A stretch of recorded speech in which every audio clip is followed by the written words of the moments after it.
The seventh book. 1. What is wickedness? It is that which many time and often thou hast already seen and known in the world. And so oft as anything doth happen that might otherwise trouble thee, let this memento presently come to thy mind, that it is that which thou hast already often seen and known. Generally, above and below, thou shalt find but the same things. The very same things whereof ancient stories, middle-aged stories, and fresh stories are full, whereof towns are full, and houses full. There is nothing that is new. All things that are both usual and of little continuance. 2. What fear is there that thy dogmata or philosophical resolutions and conclusions should become dead in thee, and lose their proper power and efficacy to make thee live happy, as long as those proper and correlative fancies and representations of things on which they mutually depend, which continually to stir up and revive is in thy power, are still kept fresh and alive? It is in my power concerning this thing that has happened, whatsoever it be, to conceit that which is right and true. If it be, why then am I troubled? Those things that are without my understanding are nothing to it at all, and that is it only which doth properly concern me. Be always in this mind, and thou wilt be right. 3. That which most men would think themselves most happy for and would prefer before all things, if the gods would grant it unto them after their deaths, thou mayest while thou livest grant unto thyself. To live again, see the things of the world again, as thou hast already seen them. For what is it else to live again? Public shows and solemnities with much pomp and vanity, stage plays, flocks and herds, conflicts and contentions, a bone thrown to a company of hungry curs, a bait for greedy fishes, the painfulness and continual burden-bearing of wretched ants, the running to and fro of terrified mice, little puppets drawn up and down with wires and nerves. These be the objects of the world. Among all these thou must stand steadfast, meekly affected, and free from all manner and indignation. With this right ratiocination and apprehension, that is the worth is of those things which a man doth effect, so is in very deed every man's worth more or less. 4.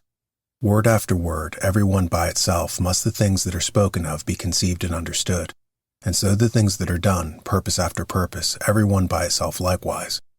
And as in matter of purposes and actions we must presently see what is the proper use and relation of every one, so as words we must be as ready to consider of every one what is the true meaning and signification of it according to truth and nature, however it be taken in common use. 5. Is my reason and understanding sufficient for this or no? If it be sufficient, without any private applause or public ostentation as of an instrument which by nature I am provided of, I will make use of it for the work in hand as of an instrument which by nature I am provided of. If it be not, and that otherwise it belong not unto me particularly as a private duty, I will either give it over and leave it to some other that can better effect it, or I will endeavor it, but with the help of some other, who with the joint help of my reason is able to bring somewhat to pass that will now be seasonable and useful for the common good. For whatsoever I do, either by myself or with some other, the only thing that I must intend is that it be good and expedient for the public. For as for praise, consider how many who once were much commended are now already quite forgotten. Yea, they that are commended, how even they themselves are long since dead and gone. Be not therefore ashamed whensoever thou must use the help of others. For whatsoever it be that lieth upon thee to effect, thou must propose it unto thyself as the scaling of walls is to a soldier. And what if thou, through either lameness or some other impediment, art not able to reach unto the top of the battlements alone, which with the help of another thou mayest? Wilt thou therefore give it over, or go about it with less courage and alacrity, because thou canst not effect it all alone? 6. Let not things future trouble thee. For if necessity so require that they come to pass, thou shalt whensoever that is, be provided for them with the same reason by which whatsoever is now present is made both tolerable and acceptable unto thee. All things are linked and knitted together, and the knot is sacred. Neither is there anything in the world that is not kind and natural in regard of any other thing, or that hath not some kind of reference and natural correspondence with whatsoever is in the world besides. For all things are ranked together, and by that decency of its due place and order that each particular doth observe, they all concur together to the making of one and the same cosmos, or world, as if you said a comely piece or an orderly composition. For all things throughout there is but one and the same order, and through all things one and the same God, the same substance, and the same law. There is one common reason and one common truth that belongs unto all reasonable creatures. For neither is there save one perfection of all creatures that are of the same kind and partakers of the same reason. 7. Whatsoever is material doth soon vanish away into the common substance of the whole, and whatsoever is formal or whatsoever doth animate that which is material is soon resumed into the common reason of the whole. and the fame and memory of anything is soon swallowed up by the general age and duration of the whole. 8. To a reasonable creature, the same action is both according to nature and according to reason. 9. Straight of thyself, not made straight. 10. As several members in one body united, so are reasonable creatures in a body divided and dispersed, all made and prepared for one common operation. And this thou shalt apprehend the better if thou shalt use thyself often to say to thyself, I am melos, or a member of the mass and body of reasonable substances. But if thou shalt say, I am meros, or a part, thou dost not yet love men from thy heart. The joy that thou takest in the exercise of bounty is not yet grounded upon a due ratiocination and right apprehension of the nature of things. Thou dost exercise it as yet upon this ground barely as a thing convenient and fitting, not as doing good to thyself when thou dost good unto others. 11. Of things that are external, happen what will to that which can suffer by external accidents. Those things that suffer, let them complain themselves if they will. As for me, as long as I conceive no such thing that which has happened is evil, I have no hurt, and it is in my power not to conceive any such thing. 12. Whatsoever any man either doth or saith, thou must be good, not for any man's sake, but for thine own nature's sake, as if either gold or the emerald or purple should ever be saying to themselves, whatsoever any man either doth or saith, I must still be an emerald, and I must keep my color. 13. This may ever be my comfort and security. My understanding, that ruleth over all, will not of itself bring trouble and vexation upon itself. This I say, it will not put itself in any fear, it will not lead itself into any concupiscence. If it be in the power of anyone to compel it to fear or to grieve, it is free for him to use his power. But sure of itself, do not of itself through some false opinion or supposition incline itself to any such disposition. There is no fear. For as for the body, why should I make the grief of my body to be the grief of my mind? If that itself can either fear or complain, let it. But as for the soul, which indeed can only be truly sensible of either fear or grief, to which only it belongs according to its different imaginations and opinions to admit of either of these, or of their contraries, thou mayest look to that thyself that it suffer nothing. Induce her not to any such opinion or persuasion. The understanding is of itself sufficient unto itself, and needs not, if itself doth not bring itself to need, any other thing beside itself. And by consequent as it needs nothing, so neither can it be troubled or hindered by anything, if itself doth not trouble and hinder itself. What is evdaimonia or happiness, but agathos daimon, or a good demon or spirit? What then dost thou do here, O opinion? By the gods, I adjure thee that thou get thee gone as thou earnest, for I need not thee. Thou earnest indeed unto me according to thy ancient wonted manner. It is that all men have ever been subject unto, that thou earnest therefore I am not angry with thee. Only begone, now that I have found thee what thou art. 15. Is any man so foolish as to fear change to which all things that once were not owe their being?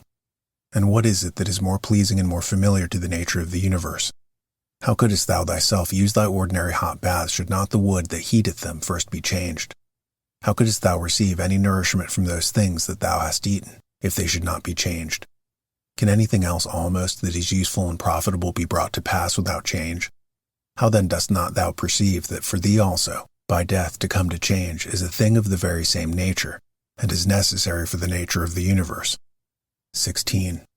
Through the substance of the universe, as through a torrent pass all particular bodies, being all of the same nature, and all joint workers with the universe itself as in one of our bodies so many members among themselves, how many such as Chrysippus, how many such as Socrates, how many such as Epictetus hath the age of the world long since swallowed up and devoured? Let this, be it either men or businesses that thou hast occasion to think of, to the end that thy thoughts be not distracted and thy mind too earnestly set upon anything, upon every other such occasion presently come to thy mind. Of all my thoughts and cares, one only thing shall be the object, that I myself do nothing which the proper constitution of man, either in regard of the thing itself or in regard of the manner, or of the time of doing, is contrary. The time when thou shalt have forgotten all things is at hand, and that time also is at hand when thou thyself shalt be forgotten by all. Whilst thou art, apply thyself to that especially which unto man as he is a mart, is most proper and agreeable, and that is for a man even to love them that transgress against him. This shall be, if at the same time that any such thing doth happen, thou call to mind that they are thy kinsmen, that it is through ignorance and against their wills that they sin, and that within a very short while after both thou and he shall be no more.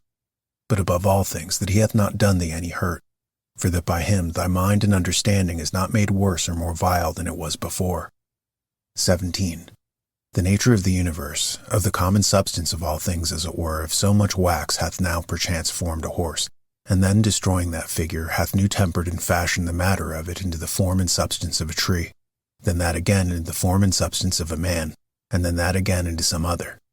Now every one of these doth subsist but for a very little while. As for dissolution, if it be no more grievous thing to the chest or trunk to be joined together, why should it be more grievous to be put asunder? 18. An angry countenance is much against nature, and it is oftentimes the proper countenance of them that are at the point of death. But were it so, that all anger and passion were so thoroughly quenched in thee that it were altogether impossible to kindle it any more, yet herein must thou now rest satisfied, but further endeavor by good consequence of true ratiocination, perfectly to conceive and understand that all anger and passion is against reason. For if thou shalt not be sensible of thine innocence, if that also shall be gone from thee, the comfort of a good conscience, that thou doest all things according to reason, what shouldest thou live any longer for? All things that now thou seest are but for a moment. That nature by which all things in the world are administered will soon bring change and alteration upon them, and then of their substances make other things like unto them, and then soon after others again of the matter and substance of these, that so by these means the world may still appear fresh and new. 19. Whensoever any man doth trespass against other, presently consider with thyself what it was that he did suppose to be good, what to be evil, when he did trespass. For this when thou knowest, thou wilt pity him. Thou wilt have no occasion either to wonder or to be angry. For either thou thyself dost yet live in that error and ignorance, as that thou dost suppose either the very thing that he doth, or some other like worldly thing to be good, and so thou art bound to pardon him if he have done that which thou in the like case would have done thyself. Or if so be that thou dost not any more suppose the same things to be good or evil that he doth, how canst thou but be gentle unto him that is in an error? 20. Fancy not to thyself things future as though they were present, but of those things that are present take some aside that thou takest most benefit of, and consider of them particularly how wonderfully thou wouldst want them if they were not present. But take heed withal, lest that whilst thou dost settle thy contentment in things present, thou grow in time so to overprize them, as that the want of them, whensoever it shall so fall out, should be a trouble and a vexation unto thee. Wind up thyself into thyself. Such is the nature of thy reasonable commanding part, as that if it exercise justice, and have by that means tranquillity within itself, it doth rest fully satisfied with itself without any other thing. 21. Wipe off all opinion, stay the force and violence of unreasonable lusts and affections. Circumscribe the present time, examine whatsoever it be that has happened, either to thyself or to another. Divide all present objects, either in that which is formal or material. Think of the last hour. That which thy neighbor hath committed, where the guilt of it lieth, there let it rest. Examine in order whatsoever is spoken. Let thy mind penetrate both into the effects and into the causes. Rejoice thyself with true simplicity and modesty, and that all middle things between virtue and vice are indifferent unto thee. Finally, love mankind, obey God. 22. All things, saith he, are by certain order and appointment. And what if the elements only? It will suffice to remember that all things in general are by certain order and appointment, or if it be but few.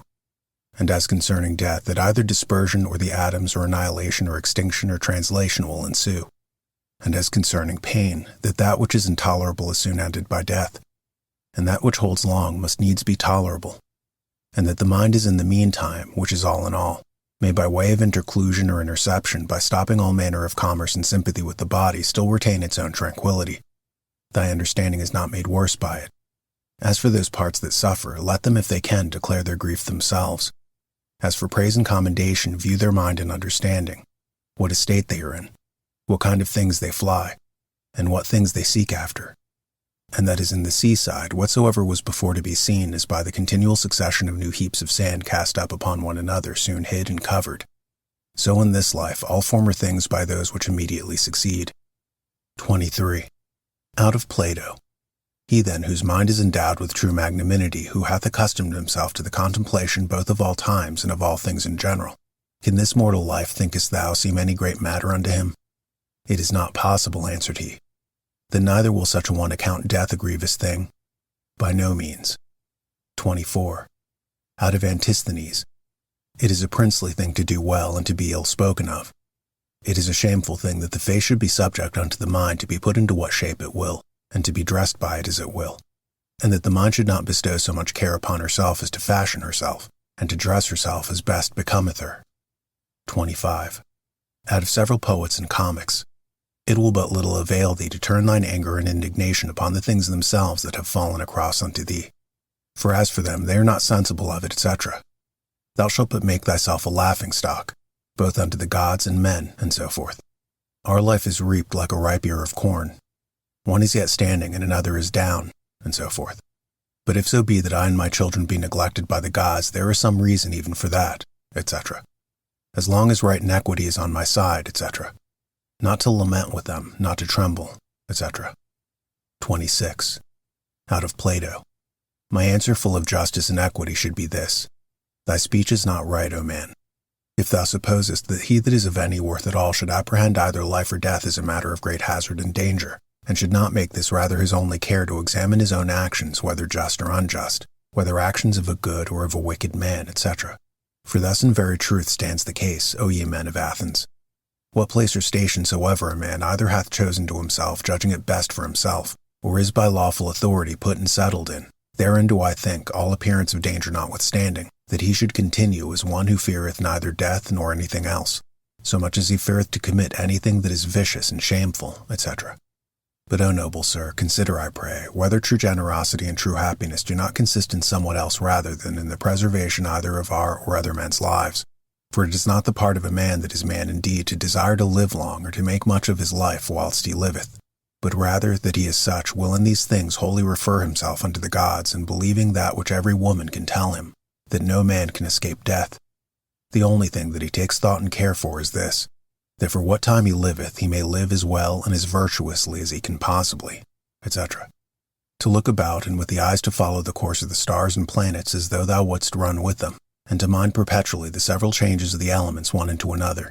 For such fancies and imaginations help much to purge away the dross and filth of this our earthly life, etc. That also is a fine passage of Plato's where he speaketh of the worldly things in these words: Thou must also, as from some high place, look down, as it were, upon the things of this world, as flocks, armies, husbandmen's labors, marriages, divorces, generations, deaths, the tumults of course and places of judicatures, desert places, the several nations of barbarians, public festivals, mournings, fairs, markets, how all things upon earth are pell-mell, and how miraculously things contrary one to another concur to the beauty and perfection of this universe. 27.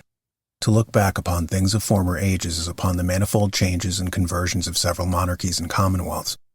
We may also foresee things future, for they shall all be of the same kind. Neither is it possible that they should leave the tune or break the concert that is now begun, as it were, by these things that are now done and brought to pass in the world. It comes all to one, therefore, whether a man be a spectator of the things of this life but 40 years, or whether he sees them 10,000 years together. For what shall he see more? And as for those parts that came from the earth, they shall return unto the earth again. And those that came from heaven, they shall return unto those heavenly places. Whether it be a mere dissolution and unbinding of the manifold intricacies and entanglements of the confused atoms, or some such dispersion of the simple and incorruptible elements, with meats and drinks and diverse charms they seek to divert the channel that they might not die, yet must needs endure that blast of wind that cometh from above, though we toil and labor never so much. 28. He hath a stronger body and is a better wrestler than I. What then? Is he more bountiful? Is he more modest? Doth he bear all adverse chances with more equanimity, or with his neighbor's offenses with more meekness and gentleness than I? 29. Where the matter may be effected agreeably to that reason which both unto the gods and men is common, there can be no just cause of grief or sorrow. For where the fruit and benefit of an action well begun and prosecuted according to the proper constitution of man may be reaped and obtained, or sure and certain, it is against reason that any damage should there be suspected. In all places and at all times it is in thy power religiously to embrace whatsoever by God's appointment has happened unto thee, and justly to converse with those men whom thou hast to do with, and accurately examine every fancy that presents itself, that nothing may slip and steal in before thou hast rightly apprehended the true nature of it. 30. Look not about upon other men's minds and understandings, but look right on forwards with their nature, both that of the universe and those things that happen unto thee, and none in particular, and those things that are done by thee, doth lead and direct thee. Now every one is bound to do that which is consequent and agreeable to that end which by his true natural constitution he was ordained unto. As for all other things, they are ordained for the use of reasonable creatures. As in all things, we see that that which is worse and inferior is made for that which is better. Reasonable creatures, they are ordained one for another.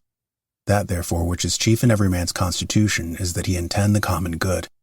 The second is that he yield not to any lusts and motions of the flesh, for it is the part and privilege of the reasonable and intellective faculty that she can so bound herself as that neither the sensitive nor the appetitive faculties may not anyways prevail upon her.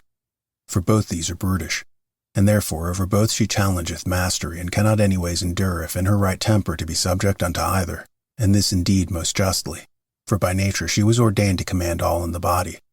The third thing proper to man by his constitution is to avoid all rashness and precipitancy, and not to be subject to error. To these things, then, let the mind apply herself and go straight on without any distraction about other things, and she hath her end, and by consequent her happiness. 31. As one who had lived and were now to die by right, whatsoever is yet remaining, bestow that wholly as a gracious overplus upon a virtuous life. Love and effect that only, whatsoever it be that happeneth and is by the fates appointed unto thee. For what can be more reasonable? And as anything doth happen unto thee by way of cross or calamity, call to mind presently and set before thine eyes the examples of some other men to whom the selfsame thing did once happen likewise. Well, what did they? They grieved, they wondered, they complained. And where are they now? All dead and gone. Wilt thou also be like one of them? Or rather, leaving to men of the world, whose life both in regards of themselves and them that they converse with is nothing but mere mutability, or men of as fickle minds as fickle bodies, ever changing and soon changed themselves. Let it be thine only care and study how to make a right use of all such accidents. For there is good use to be made of them, and they will prove fit matter for thee to work upon, if it shall be both thy care and thy desire that whatsoever thou doest, thou thyself mayest like and approve thyself for it.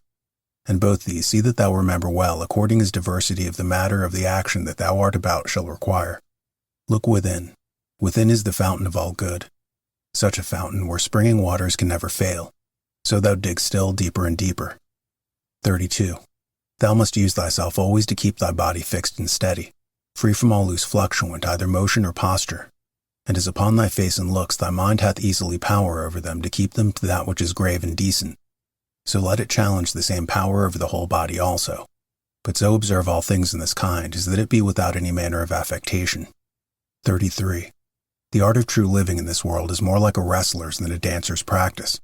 For in this they both agree, to teach a man whatsoever falls upon him, that he may be ready for it, and that nothing may cast him down.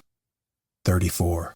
Thou must continually ponder and consider with thyself what manner of men they be, and for their minds and understandings what is their present estate, whose good word and testimony thou dost desire. For then neither wilt thou see cause to complain of them that offend against their wills, or find any want of their applause if thou dost but penetrate into the true force and ground both of their opinions and of their desires. No soul, saith he, is willingly bereft of the truth, and by consequent neither of justice or temperance or kindness and mildness, nor of anything that is of the same kind. It is most needful that thou shouldst always remember this, for so shalt thou be far more gentle and moderate towards all men. 35. What pain soever thou art in, let this presently come to thy mind, that it is not a thing whereof thou needest to be ashamed, neither it is a thing whereby thy understanding that hath the government of all can be made worse.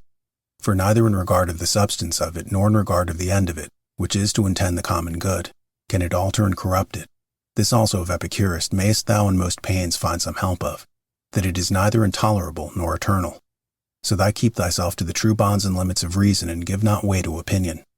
This also thou must consider, that many things there be which oftentimes unsensibly trouble and vex thee, as not armed against them with patience, because they go not ordinarily under the name of pains, which in very deed are of the same nature as pain.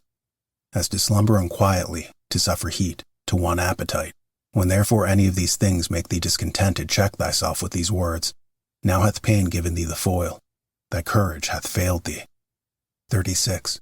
Take heed lest at any time thou stand so affected, though towards unnatural evil men, as ordinary men are commonly one towards another. 37. How know we whether Socrates were so eminent indeed and of so extraordinary a disposition? For that he died more gloriously, that he disputed with the sophists more subtly, that he watched in the frost more assiduously, that being commanded to fetch innocent Salaminius he refused to do it more generously. All this will not serve.